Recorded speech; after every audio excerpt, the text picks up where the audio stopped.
Hi friends, చిటికలో English నేర్చుకుందాం.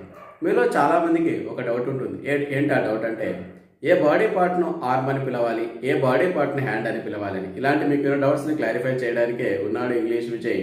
ఈ వీడియోను మీరు పూర్తిగా చూసారంటే మీకు ఎలాంటి కన్ఫ్యూజన్ లేకుండా పూర్తి క్లారిటీతో అలాంటి పదాలు ఉపయోగించడం నేర్చుకుంటారు.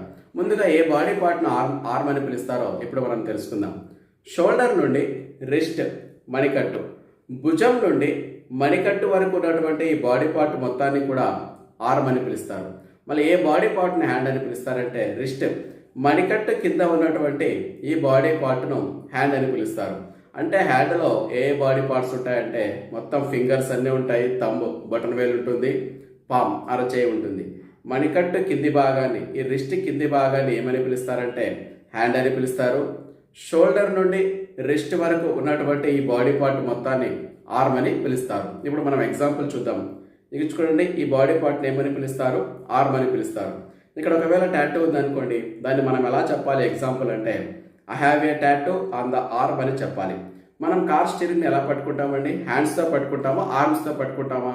హ్యాండ్స్తో పట్టుకుంటాం. ఇలా పట్టుకుంటాం కాబట్టి హ్యాండ్స్తో పట్టుకుంటాం కాబట్టి hold the car steering with your hands. ఈ విధంగా మనం ఎగ్జాంపుల్స్ను కరెక్ట్గా ఉపయోగించాలి.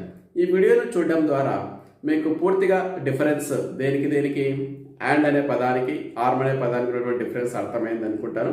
Thank you.